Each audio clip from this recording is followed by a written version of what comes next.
So today I'm here with Jay McBain, and I'm super excited. Forrester just released an interesting study about the tech budget and outlooks for the US, outlined basically 3 scenarios for us, and I'm super excited to be able to talk about it with Jay today. All I'm going to do is a quick introduction, and then we'll go right into letting Jay just explain his report, and we'll go from there. So I met Jay. Jay, when were you at IBM? How long ago was that? I was at IBM and Lenovo for 17 years, but I think we probably met in 2009. Probably about then. Yep. So I remember you at that event, full on sales mode. You guys were giving away a Harley, and somehow you stuck in my head. But and then next, you went out to Autotask. You've owned your own SaaS organization, and then ultimately ended up over at Forrester, bringing your wisdom, your knowledge, your love of data there, and have been an incredible influence in the channel for us and helping us understand the economics, the people, the processes. It's been really interesting getting to know you over the years. I'm Amy Luby. I've been in the channel for about 26 years. For about 15 of those years, I was an MSP. I pivoted into a master MSP, kind of the middle 2000s. And for the past 8 to 10 years, I came over to the dark side and have been working with vendors to help them build their channel programs. So today we're just gonna have a quick discussion about this report. So Jay, I'm gonna hand it over to you, let you kind of frame up the report, what you came up with, your results, and then we'll just go from there. All right, well, thanks for that warm introduction, and I do remember that well. I remember riding around the conference center in that Harley, which got me a nice letter from the fire marshal, and we haven't been invited back to San Antonio since. I thought it was a very Texas thing to do, but evidently it was a little bit of a fire hazard, riding a motorcycle through a conference floor, but it was all good. It was fun, and that was actually with Intel, and we got to launch vPro together by giving away a motorcycle, so it was a lot of fun back then. You mentioned I went over to Autotask, so I left with the founder of Autotask, Bob Gottgart, and we went and founded a new company, and we did that for 7 years, focused on channel and software and things like that. So I got a chance to work at the biggest company like IBM, got a chance to do a startup, with folding tables and in a little cottage, and now get to kind of parlay my love of data into what it means. And we're in the middle of a crisis right now, and a pandemic, and we're looking at scenarios. No one can predict the future at this point. Things seem to change on an hourly, if not daily basis. So all we can do is look at different scenarios and apply probabilities to them, and then try to dial it back to what it means for managed service providers, what it means for the channel as a total. The one thing I love to do is count. So, if you look at businesses and governments around the world, they spend close to $3.6 trillion with a T on technology. And it breaks into about 26 different categories, from hardware and software and services and managed services and all those things. One thing we do know is 2/3 of every dollar that they spend go through the channel. And the other parts that don't go through the channel are then supported by the channel. It's influenced by the channel. It's serviced by the channel. It's involved in probably 99% of these dollars in the end. So it is very important as a total. I was asked recently to draw a Venn diagram of what it all looks like, and this is what I came up with, and my poor PowerPoint skills. But we've talked about in the past, 600,000 technology services companies around the world. There's 150,000 in the US alone, but it breaks down into 50,000 MSPs globally. You've got now MSSPs, obviously different kinds of tech companies, professional audio video, retail, point of sale, print copy, telco. I talked about shadow channels a few years ago. And these companies, this idea that every company is becoming a tech company. 81% of accountants, which there's 300,000 of them, are now doing tech services. 78% of marketing agencies, digital agencies, are doing tech services, which is another 200,000. So there is a ton of companies from 27 other industries coming in fast. On the left side, the cloud has introduced whole new sets of people doing tech services and adding value to the overall tech chain, which partners do. These are ISPs. Go ahead. Just real quick on that. So when you talk about 90% of the transactions go through the channel, but then there's this other side, this shadow and influencers, is that the other 10%, or is that 90% include this three-legged stool that you talk about? Yeah, it's an interesting question, and I can actually jump ahead a little bit because I have a visual that I like to use. A trifurcating channel. For 39 years, we've been in the middle of this. Every company that you know and love has a gold, silver, bronze program. And this has been around 39 years. The way they're viewing the channel now is transacting versus non-transacting. We know that the new buyer, the way they go through their digital journey, especially with COVID, early in that journey, there's so many different influences. It's what they read, it's where they go, it's the people they follow, the ebooks, the white papers, the videos. Think about when you buy a car. You walk into that dealership so smart. And if you dialed back on what made you smart, the same thing goes for technology buying. So all of these different kinds of players who are not transactional, but are very influential in a customer buying your product is a channel.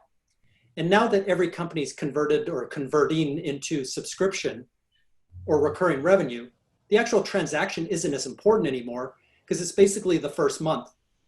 Now, the retention and renewal of that customer, the ability to re-earn their trust every 30 days forever, becomes more important.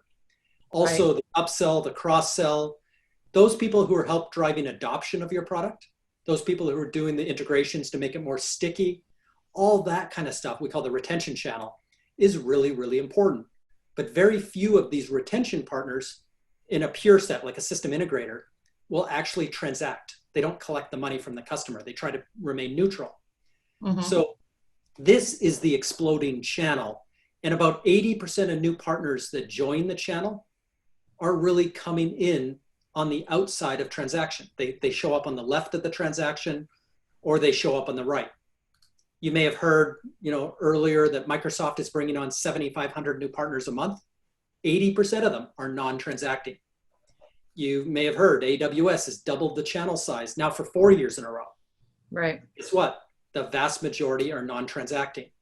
In an extreme example, a company like Salesforce is bringing on 250,000 new partners to double the size of their company in the next 4 years. They shut down their resale program. 100% of these new partners are non-transacting. So they'll show up on the outside of this. So this is the way companies are starting to look at the channel now. And that's why there's millions of companies doing something to add value along that buying journey. And now we know the buying journey never ends. So this is where you get into this big Venn diagram of hundreds of thousands of cloud companies and M-tech companies, emerging tech, which is like AI, automation, Internet of Things, blockchain, quantum. This is all now the tech channel. So back to that 64%, it's 2.26 trillion actually gets transacted through the channel, and almost all 3.6 trillion gets influenced and serviced by the channel. We know under managed services, there's about 186 billion globally. In the US, just under 100 that is under managed services contracts. And we know that traditional categories, hardware, computer, communications, tech, and some of the more traditional services, that the vast majority is going through the channel. So it couldn't be a more important place to be at this time. Jay, how do you, because I've seen your Venn diagram and I love it, and I've actually used it internally to kind of help frame up what the channel looks like today. But I'm curious, when you say MSP as Forrester versus MSSP versus VAR, and then you've got system integrators in a different category, basically. So what is an MSP to Forrester? What's your definition, if you will? Yeah, so a definition, and it's a tough because it's a moving market, and I think that every magazine and every influencer you talk to has a slightly different opinion. But for me, there is there is a couple of pure MSPs where 100% of their business is recurring, but that is very, very rare. Right. We know that across the customer journey, there's project-based business and other types of business, even resale business in the MSP model. So we use a number of 30%. If you are focused on obviously selling managed services, you've got a line card that's built up to a per device or per person type of pricing model, and you drive 30% of your revenue in that format, we call you an MSP. If you're below that and you're an aspiring MSP, which is more in the VAR column, we don't put you into that 50,000 number, but you may be moving towards 30%. And that's why this bubble isn't shrinking. And these numbers are COVID numbers. I would say in January, the green was growing by double digits. The yellow was growing by single digits. The managed services industry globally is growing by 9.7%. The amount of managed service providers is also growing in the high single digits. And the rest is decreasing. In COVID now, so before COVID, the yellow was actually growing by single digits and the red was flat. Now we know in COVID, and we'll walk through a couple of scenarios, that the red is now decreasing by double digits, yellow is flat to slightly declining, and the green is barely positive in single digits. So that's one of the changes that COVID and the scenarios are pushing. Exactly. I get it. So tell us about your study. Walk us through what those scenarios are and what they'll really mean to us going forward. Yeah. So what we wanted to do is quantify this. The first thing that happened in late February, early March is everyone had an opinion, and reading through Facebook and LinkedIn and stuff was almost made your brain explode with everyone's opinion. And reading even today people's opinions makes sometimes our brains explode. That being said, I wanted to take a very quantitative view of it. And look, we've got a lot of experience coming out of the Great Recession of 2008. We have some great modeling that's done by like the CDC and the WHO and some major health organizations that understand these things. So if you combine, for example, the CDC originally came out with 4 scenarios, A, B, C, D. And what got all the press back then was D, which had 1.7 million Americans dying. And that was really the far off projection because they just had to make it. The fact of the matter is they thought at the time, if you did all the right things in early March, we might come out of it as a scenario A. What we're learning now is that now scenario A is down to a 30% probability. So we are actually moving towards scenario B. But if you look at scenario A, from a tech perspective, it was a 7.7% drop in technology, and it was a decline of about 174 billion of opportunity for partners. So very significant. We know that the categories, computer equipment going down by 12%, communications down by 14%, a lot of the major projects and things down by double digits. And 72% of partners actually had a bump in revenue in the first triage stage. We heard about UCAS, Microsoft, and Zoom, and Citrix, and Cisco, and all the big numbers that we heard on UCAS. They dried up all the enterprise and then consumer laptops and VPN. However, now we're into the next phase. Actually, CRN magazine in the UK is actually doing a weekly poll, which is really interesting, comparing week to week to week to week. They're into the 3rd week now. And over 60% of partners now are in the revenue decline mode. Projects have been frozen, things have been delayed, infrastructure spend, customer not paying their bills. And this has an impact about 10% of partners. If we recover in, 4th quarter, and it's more of a U-shaped recovery, not a V, we could see upwards of 10% of partners, and this includes MSPs, not make it. We know from some of the great work that Service Leadership and True Methods and other companies do looking at financials, peer groups like HTG in ConnectWise, looking at the numbers. We know that about a quarter of partners struggle to break even in the best of times. So now we're entering these kind of numbers, this is going to have a material impact on the channel. So my question really is about, this recession is clearly shaping up to be much worse than what we had in 2008-ish. We've got some record stimulus packages that have already been passed. We've got more, it sounds like, coming. Will that help our MSPs at all? Or will it lessen the impact, I guess, is my question.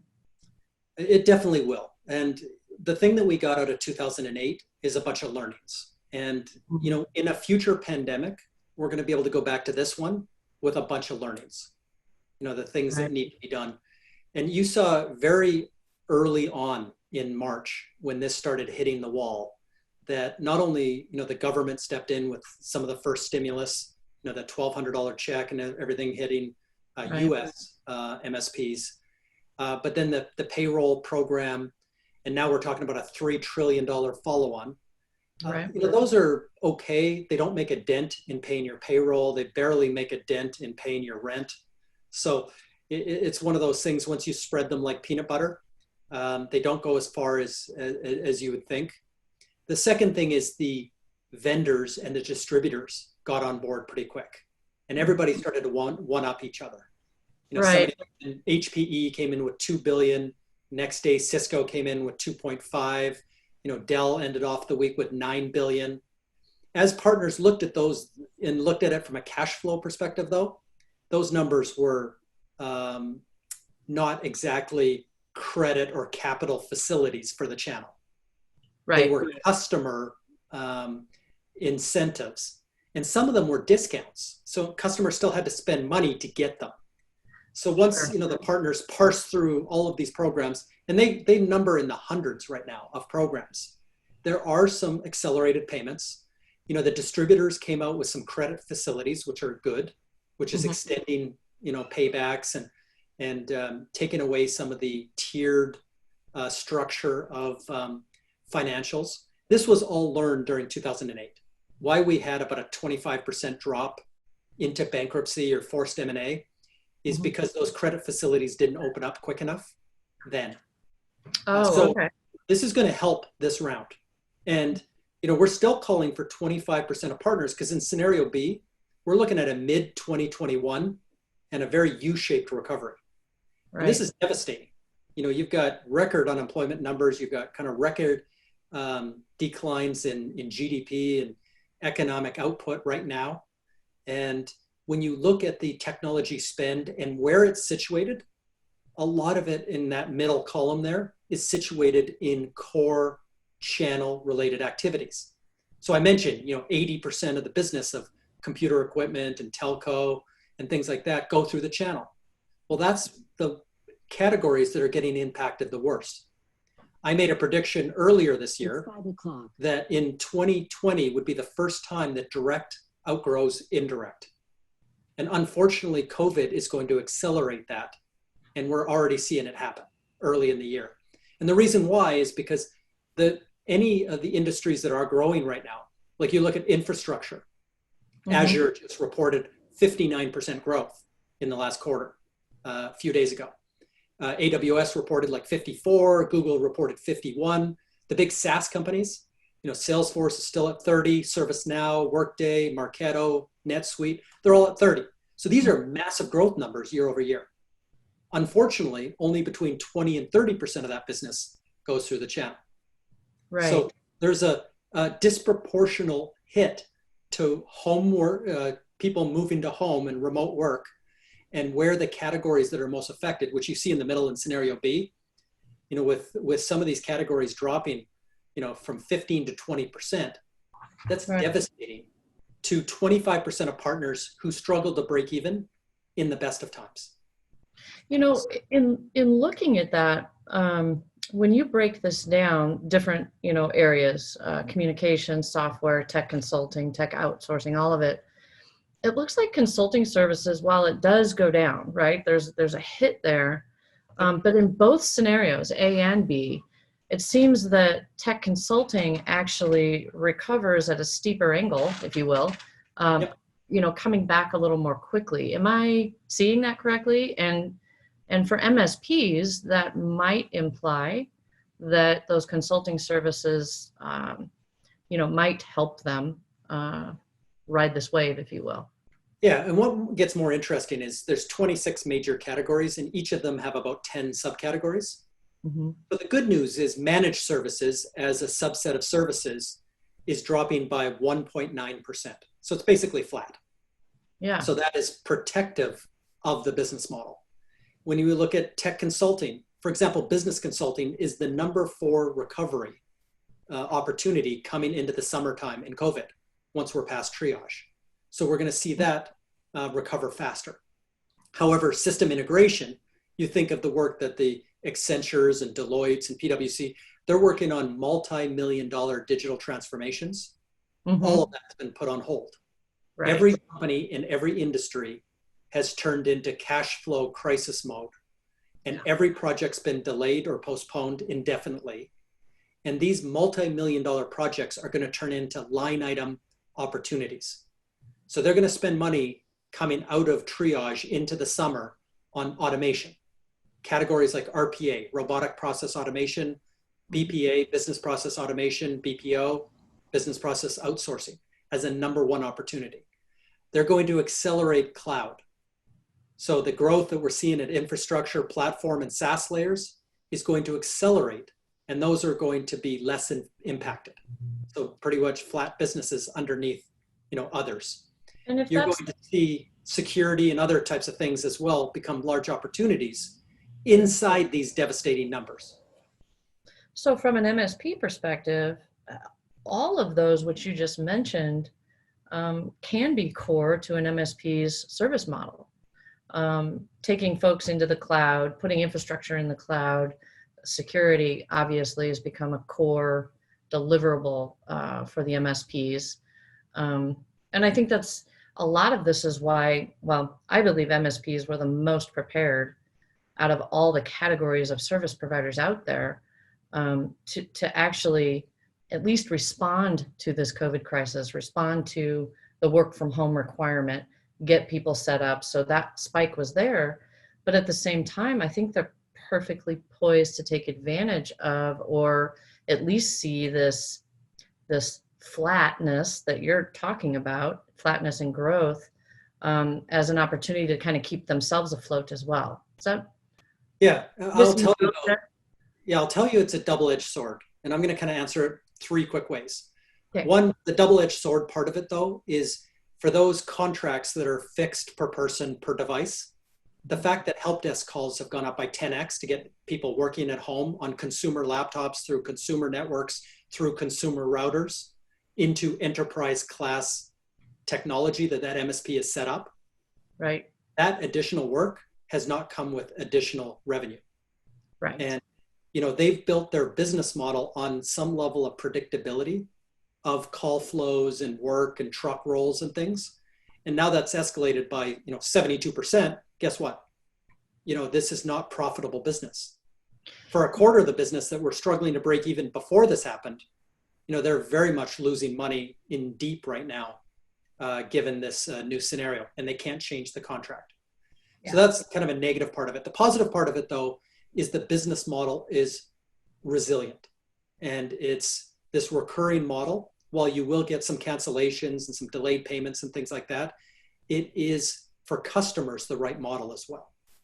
To make sure the lights stay on, it's an operational expense, and it's cheaper than a customer doing it on their own. So there's less risk of a customer canceling an MSP contract and going hiring a bunch of people to replace those services. Right. So the good news is what we thought for 20 years as a resilient, predictable business is going to help us through COVID. The challenge, though, when you talked about bringing people to cloud and earning money doing that, there's multiple ways that cloud is defined, as we know. We're not talking about firing up some Office 365 here. We're not talking about switching on some Dropbox and Box.net, licenses and things. When you look at the opportunity around automation and cloud acceleration, a lot of it's more transformational. So, if I break into one example, I used Salesforce earlier. for every dollar of Salesforce, there's $4.65 for the ecosystem to earn. And when I go back to that ecosystem chart, this is the way, you know, Salesforce looks at that $4.65. Every dollar of that, you know, 4-time multiplier comes at 75% margin on average. 64% of that $4.65 are services, professional services.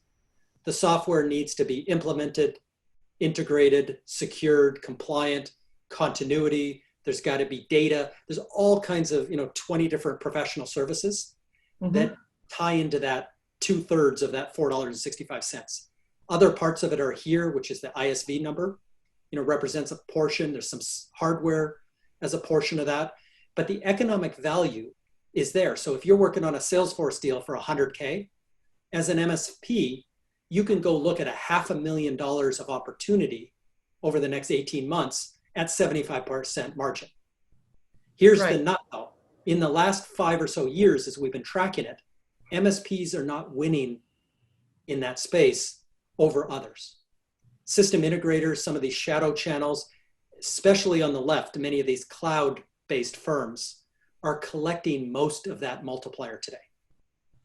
And as you're getting into deeper integrations into other SaaS and other infrastructures type cloud moves, you know, we're seeing the value, which is really the revenue and profit acceleration, not be completely captured by the MSP market. And that's something that you and I and others are really trying to change. Right, right. So that kind of segues into, and we'll see if this pans out or not, but as I think about the traditional MSP and where they've played, it's almost always been in the S of the SMB, right? That small business that doesn't have an IT function at all. It has been more difficult for a true MSP to play up in the mid-market where there is an IT department, there's an IT director, there's a staff of some sort. We've seen, you know, system integrators there and other types of service providers. But what I might posit is that because MSPs were perfectly poised to get everybody working remotely, it doesn't necessarily mean that that IT director who had 250 people in a building, who was used to managing and supporting that infrastructure within those 4 walls and that basement and that ceiling, now has 250 employees working from home and is totally overwhelmed with trying to get that secured, where an MSP can do that in their sleep, right? I mean, that's what they have been doing. So maybe MSPs can leverage that opportunity to not only swim upstream to fill that gap right now, because this is crisis mode, right? Yep. But then parlay that relationship that they've now just established in a whole new segment of their market into some of these bigger projects, like the Salesforce, like what you're talking about. Am I off base with that, or thinking about that correctly? No, I think you're absolutely right. And I hearken back to kind of this, what is the next stage? You know, we've survived the triage mode, and, you know, we've learned a lot from triage, getting everybody remote working. We know that the pendulum is never going to come back fully to where it was. Every day now we have companies announcing more permanent work from homes. This morning it was Twitter, you know, yesterday it was Salesforce. You know, we're seeing companies that are reimagining the future of work. That being said, you know, where there's mystery, there's margin. And for MSPs know that this is a new network topology. This is one that's more actually fit for an MSP than it is an internal IT team. And you know, the amount of services that are offered that are better done remotely and obviously better done by a third party, outsourced, is going to accelerate through COVID. So this is all great opportunities for the channel. The next thing is I look at MSPs, they have the relationship inside these companies. The way out for these companies, remember, every company in every industry is on an end of life journey right now and trying to stay in survival mode. And some of them are starting to think about, well, what if we not only survive, but are there things that we can invest in to thrive and maybe come out of this stronger. So in 2008, we saw several companies that made moves contra to what you would think, but came out of it stronger than their competition. So we have executives now thinking about this, CEOs and boards, of where to push money. And guess what? All of those are transformation projects. They're technology. Right. They are, every company's becoming a tech company, and smart companies right now are doubling down on that and going to come out of this faster and more agile and more flexible, more responsive, and more cross-functional than they've ever been. So this idea of automation, who's better to go and automate processes than a company that has a seat at the table? A managed service provider that knows the industry, knows the company, knows the culture, knows the executive team, and can make the right recommendations on where they can restart some of their projects to come out of this stronger. And that's number one. Yeah, and at their core, frankly, I mean, that's where MSPs live and breathe, right? As their own business model, operational efficiency, automation, making things work better, faster, and more profitably. I mean, that is the core essence of an MSP. So take that skill set, right? And help apply that to their client base. Again, perfectly poised to do so. The other thing I was thinking about, which is not necessarily, well, it is relevant to your study. One of the largest constraints, if you will, that MSPs have traditionally had is sales. They're small businesses. They rely on word of mouth, typically. Typically, they have a technical owner. So that sales function has always been a little bit of a struggle. And most MSPs will tell you that themselves, right? Yep. And I'm looking at this whole forced digital transformation, right? I mean, it's just been shoved down our throats seemingly overnight. And like you said, every business is thinking about, okay, what can I do as I come out of this to be bigger, better, stronger? Thinking about sales at this time, you know, the last thing anybody wants right now is to be sold something. Mm-hmm. But the MSP, with their knowledge of tech, might be able to take advantage of digital and social marketing today, where before maybe it might have slipped past them, or maybe not has been a big of an opportunity.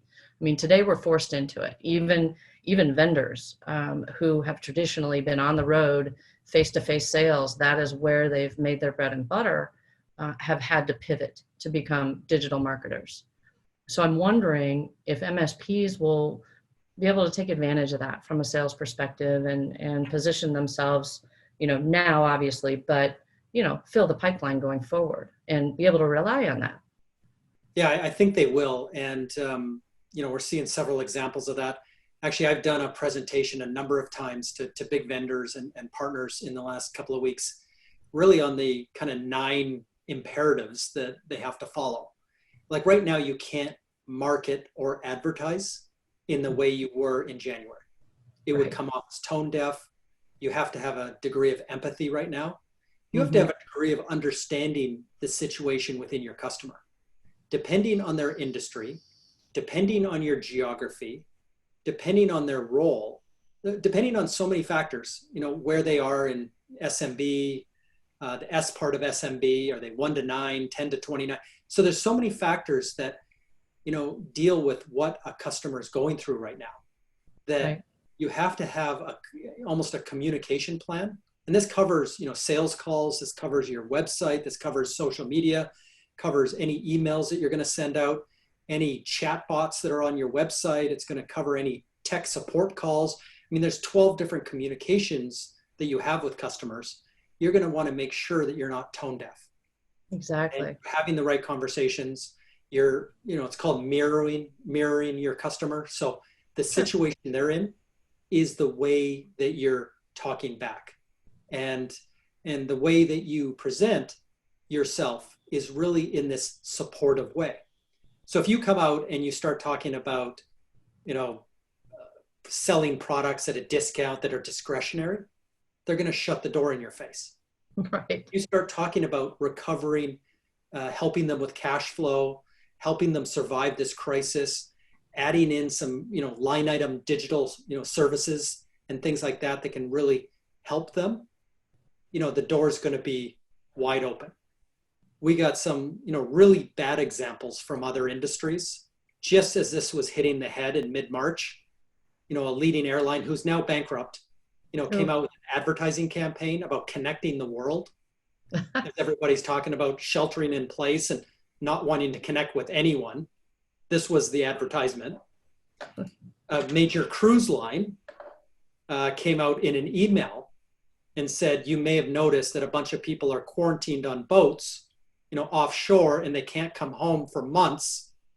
Oh, but by the way, if you book a cruise with us today, you might want to bring an extra 14 days of food.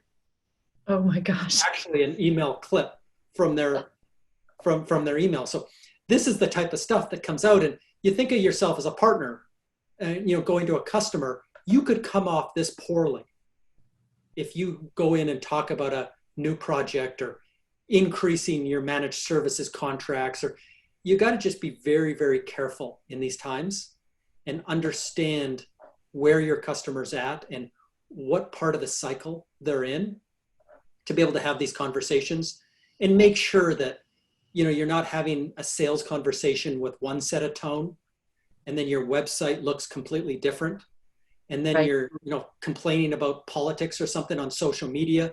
Like, make sure that you've got consistency across these 12 channels. Your help desk people are probably strung out and taking 10 times the calls and frustrated, and they're working at home and their kids are yelling and homeschooling. And with all this, how does that help desk person become empathetic to the problem they've heard for the 100th time that day? So everyone is under a degree of stress, but it's this idea of, there is a time to sell and market. This is not the time to advertise. This is not the time to market in any kind of campaign you were thinking about even a couple of months ago. Mm-hmm. But it's definitely a time where you can engage with customers and see opportunities around automation, around cloud, around security, around consulting with them to help them survive and thrive. These are the conversations they're looking to have.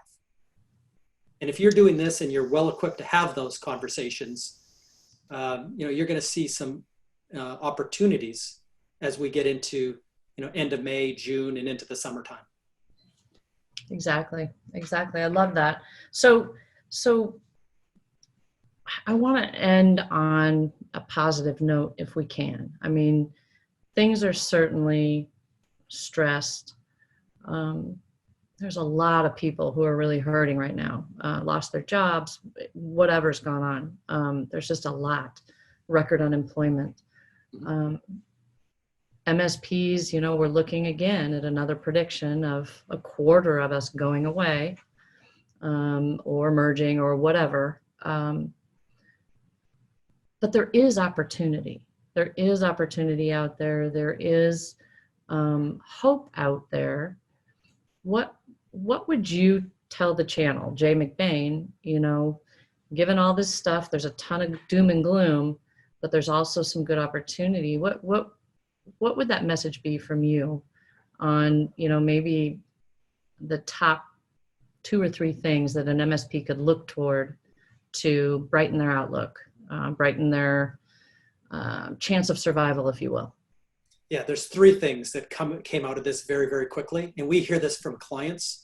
We have tens of thousands of clients that we're surveying each week and talking to live. This is what they're telling us. Number 1, the channel's brand has improved during this crisis.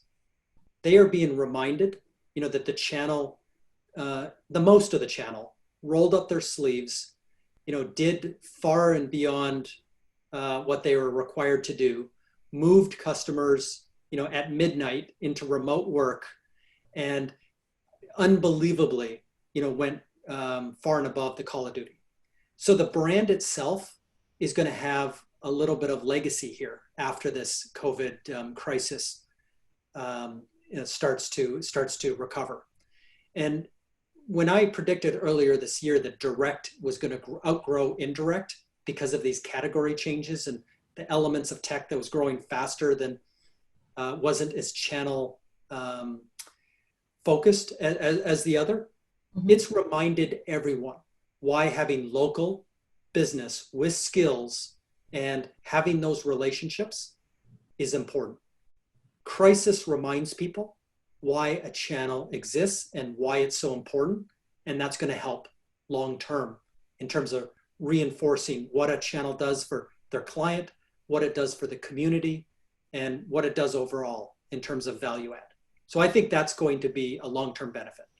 Number two, we're finding that customers are telling us the channel is much more agile. The channel is much more responsive.